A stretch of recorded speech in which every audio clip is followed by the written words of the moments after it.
Have you ever just stopped while walking nature and listened?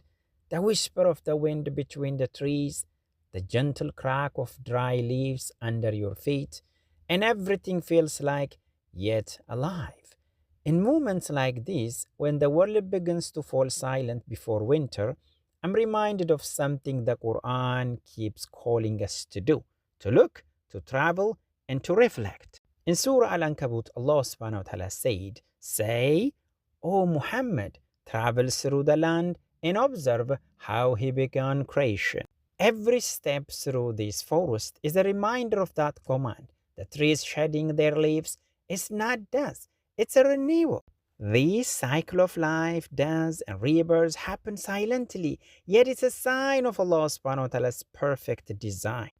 As I walk, I can't help but think, how many signs do we pass by every single day without noticing?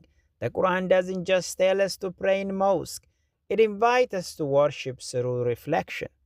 Every rustling leaf, every cool breeze of air, and every fading color in the forest, they all whisper, "This is the work of Allah subhanahu wa ta'ala."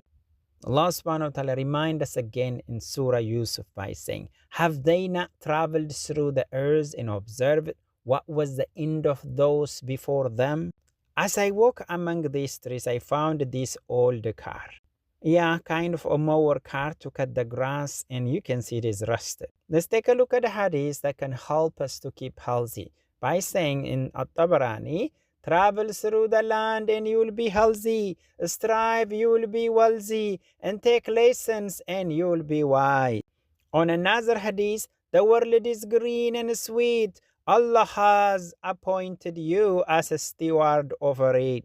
Traveling or even walking through a forest like this isn't just about exercise or relaxation, it's about connection with the creation and also with purpose and with the creators of Allah subhanahu wa ta'ala. When you slow down and look closely, you see everything around you is doing a dhikr, remembering Allah subhanahu wa ta'ala in its own way. And the Quran says in Surah Al-Isra, "There is not a thing except that it glorifies him with his praise.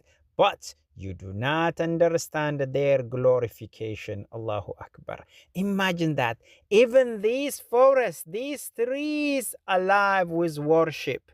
Let this season of stillness remind us, even when life feels quiet and uncertain, Allah's signs are all around us, calling us to see, to feel, and to remember Him. Ya Allah.